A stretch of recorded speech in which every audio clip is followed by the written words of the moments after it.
La ville côtière française lutte contre des inondations graves après des pluies continues qui ont transformé ses rues en rivières. À Cannes, des personnes se sont accrochées désespérément aux poteaux d'éclairage pendant que des voitures étaient emportées par de puissants courants d'eau. Des images choquantes publiées sur le réseau social X, anciennement Twitter, montrent la ville côtière submergée par l'eau, où les piétons luttent contre les torrents en essayant de traverser les routes.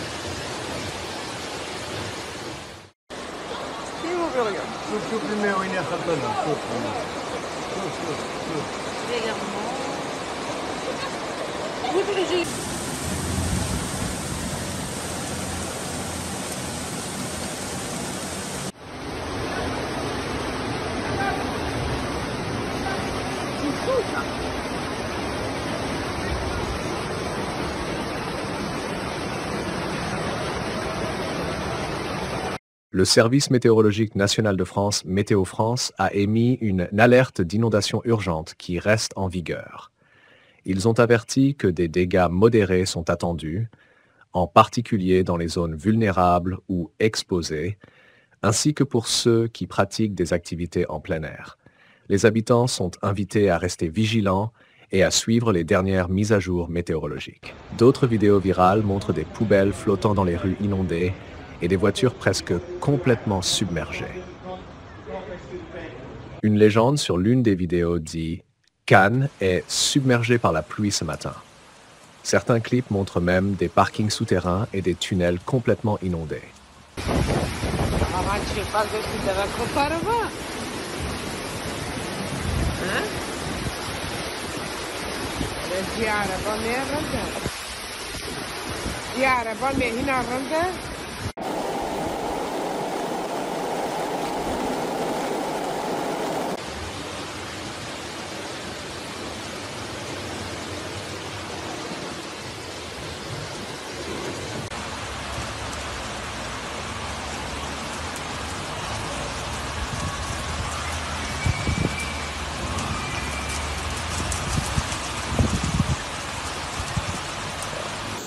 Le quartier de la République a été le plus touché avec des dégâts importants aux voitures et aux rues.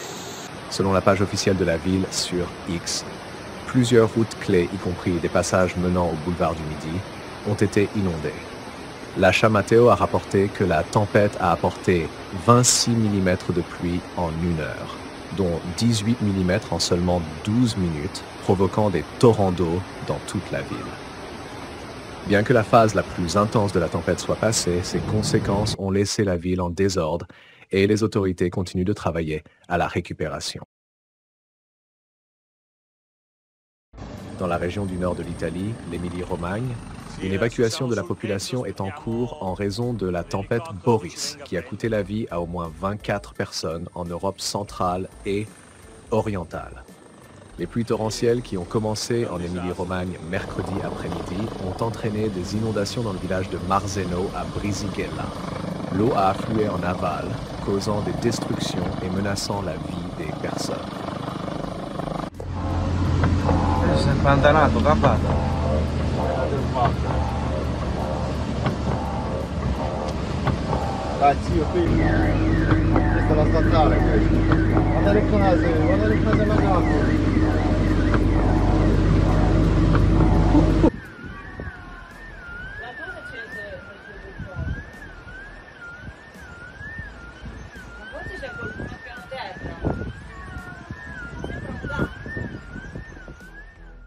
La mairie de Brisighella a appelé les habitants des zones touchées à évacuer leurs maisons. Le niveau de la rivière Savena à Bologne a également augmenté rapidement, nécessitant l'évacuation des résidents des rez-de-chaussée et des sous-sols des maisons dans les zones touchées. Certaines routes ont été bloquées en raison de glissements de terrain. Une alerte tempête a été émise pour l'Émilie-Romagne et la Marche voisine. Les écoles sont fermées et les gens sont conseillés d'éviter les déplacements et de travailler depuis chez eux. Les services ferroviaires ont été suspendus dans plusieurs provinces. Environ 1000 personnes ont été évacuées en raison des inondations et 2 sont considérées comme disparus. L'elicottero che ci venga a prendere.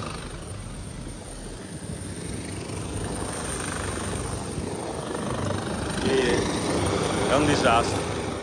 Depuis la semaine dernière, la tempête Boris a provoqué des inondations à grande échelle et des pluies torrentielles en République tchèque, en Roumanie, en Pologne et en Autriche. Les scientifiques avertissent que les précipitations extrêmes et les inondations deviennent de plus en plus fréquentes et intenses en raison de la destruction climatique d'origine humaine. Le groupe d'experts intergouvernemental sur l'évolution du climat indique que le réchauffement climatique augmente le risque d'événements météorologiques extrêmes tels que des inondations, des sécheresses et des tempêtes. L'augmentation de température entraîne une évaporation plus intense de l'humidité, ce qui provoque des pluies plus fortes et des inondations. L'inondation en Basse-Silésie, dans le sud de la Pologne, causée par la tempête Boris, a entraîné des dommages considérables d'environ 955 millions de dollars. Elle a touché 2 villes et 25 comtés. Le ministre polonais des Infrastructures, Dariusz Klimczak, a indiqué que les dommages aux routes s'élevaient à 40 millions de dollars, tandis que l'infrastructure ferroviaire a subi plus de 52 millions.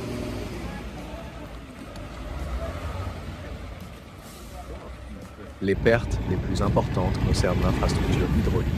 Les réservoirs, les barrages et d'autres ouvrages hydrauliques ont été endommagés.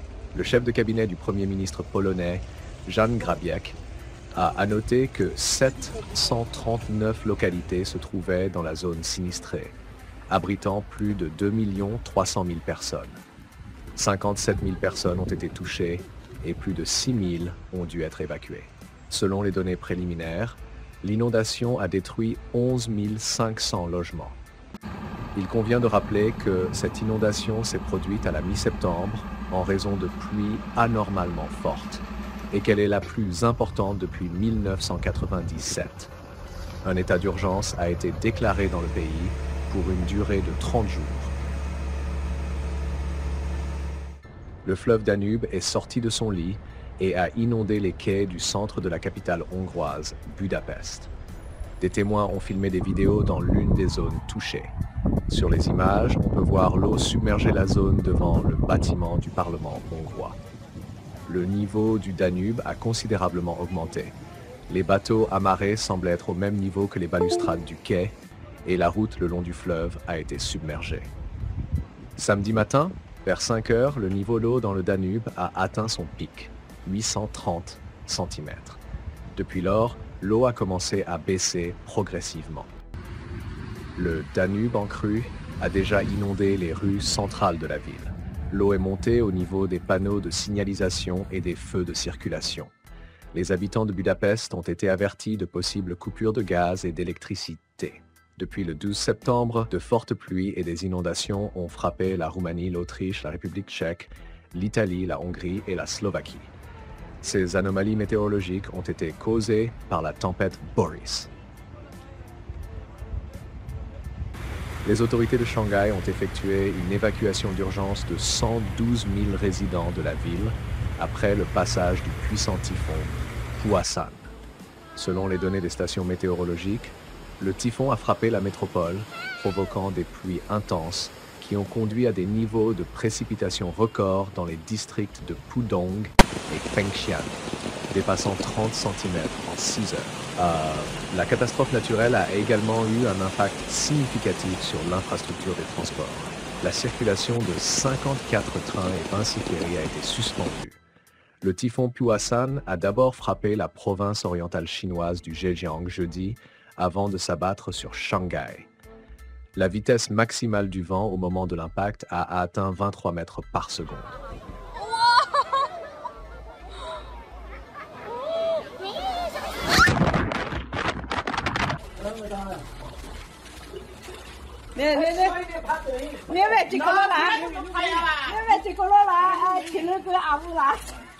Il convient de noter qu'au début de cette semaine, Shanghai avait déjà subi les effets du typhon Bebinka, qui est devenu le plus puissant des 75 dernières années. Le principal impact a été ressenti dans la ville de Shanghai, qui compte 30 millions d'habitants. Bebinka s'est formé à la fin de la semaine dernière à l'est des îles du sud du Japon et s'est dirigé vers l'ouest, frappant la ville chinoise de Shanghai. C'était le typhon le plus puissant que la ville ait affronté au cours des 75 dernières années. La vitesse du vent a atteint 150 km à l'heure, ce qui équivaut à un ouragan de catégorie 1 sur l'échelle de Saffir-Simpson.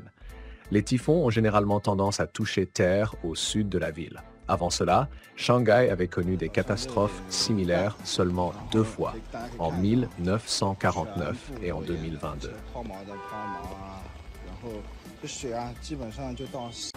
En raison des fortes pluies menaçant de provoquer des inondations dévastatrices, des dizaines de milliers de personnes de 4 villes du centre du Japon ont été évacuées. L'agence météorologique japonaise a déclaré une alerte d'urgence de niveau le plus élevé, avertissant d'un possible désastre alors que les pluies continuent d'affecter plusieurs préfectures. Environ 18 000 personnes dans la ville de Wajima ont été contraintes de quitter leur foyer, tandis que 12 000 autres ont été évacuées de la ville voisine de Suzu. Les 2 villes se trouvent dans la préfecture d'Ishikawa, sur l'île de Honshu.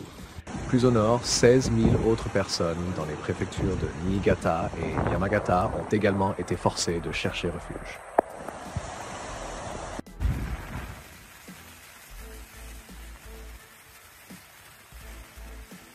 La situation devient de plus en plus grave. 12 rivières ont débordé, inondant des villes et des villages. À Wajima, des rues entières sont sous l'eau et les autorités locales ont confirmé que 3 rivières dans la préfecture d'Ishikawa se sont déversées, provoquant de graves conséquences dans les zones environnantes. Les services de secours travaillent activement pour minimiser les dommages et prévenir d'autres destructions. Selon l'Agence de gestion des incendies et des catastrophes, au moins une maison a été détruite par un glissement de terrain, mais l'ampleur exacte des dégâts reste inconnue. La région a déjà été confrontée à des désastres.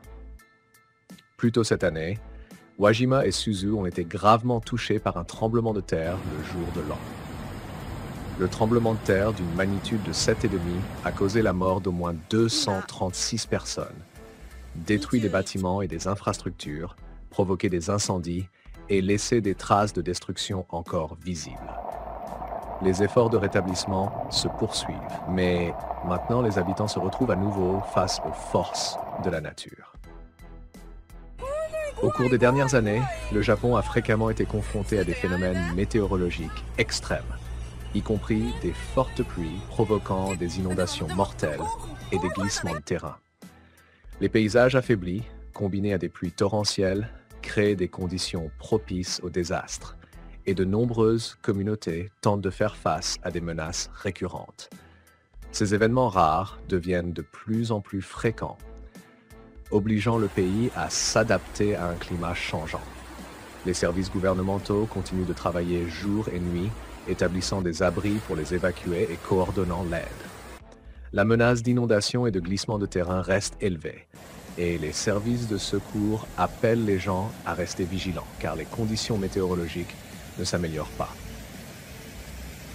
En Corée du Sud, les autorités s'attaquent aux conséquences des fortes pluies qui ont conduit à une inondation généralisée.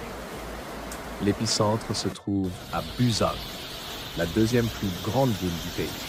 En seulement quelques heures, 270 mm de précipitations sont tombées. Les rues ont été submergées. La chaussée a été érodée, créant de nombreux affaissements allant jusqu'à 10 mètres de profondeur. Même des camions y sont tombés. Les services d'urgence travaillent 24 heures sur 24 pour atténuer les effets du désastre. Les autorités locales exhortent les citoyens à éviter de voyager dans les zones inondées. Les prévisions météorologiques annoncent des pluies continues, ce qui soulève des inquiétudes supplémentaires concernant une détérioration de la situation. Les experts avertissent des risques possibles de glissement de terrain et appellent à la prudence. La restauration des infrastructures pourrait prendre des semaines et dans certaines zones, même des mois. Une rare et puissante tempête de neige a frappé la province du KwaZulu-Natal en Afrique du Sud, paralysant la région et créant de graves difficultés pour des milliers de personnes. La route numéro 3, l'une des plus importantes du pays, a été complètement bloquée en raison d'une chute de neige exceptionnellement forte. Cela a obligé les voyageurs à chercher des itinéraires alternatifs, notamment entre Morningside et Plaza Tugela, où le mouvement est devenu presque impossible. Même les hélicoptères n'ont pas pu aider dans cette situation. La route numéro 3 est une voie clé pour l'Afrique du Sud, en particulier pour le transport de marchandises vers la ville portuaire de Durban. Les perturbations du transport de fret devraient avoir des conséquences économiques significatives, car des millions de tonnes de marchandises sont retardées. La fermeture soudaine de cette route fréquentée pourrait provoquer de longues files d'attente, les efforts de déneigement pouvant prendre des jours, voire des semaines.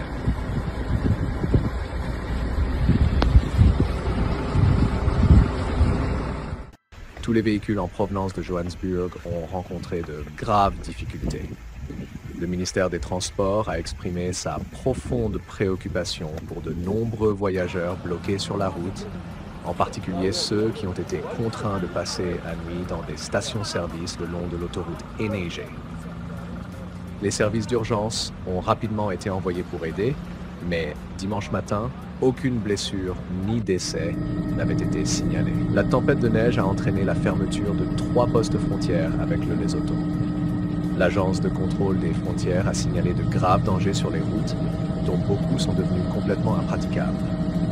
Des vidéos sont apparues sur les réseaux sociaux montrant des voitures, des camions et des bus coincés dans de profondes congères.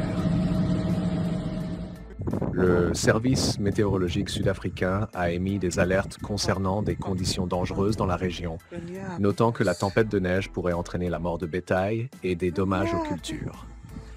Les cols de montagne dans plusieurs zones sont complètement fermés. Dans de nombreuses communautés rurales, l'accès aux services essentiels a été interrompu et les résidents se sont retrouvés isolés alors que la neige continue de tomber, rendant certaines zones inaccessibles. Bien qu'aucun décès n'ait été signalé, la forte chute de neige a eu un impact sérieux sur toute la province. Les écoles et les entreprises ont été contraintes de fermer et les services publics ont rencontré des difficultés avec l'approvisionnement en électricité. Le poids de la neige sur les lignes électriques a causé des coupures dans plusieurs régions, laissant de nombreux résidents sans électricité pendant plusieurs heures.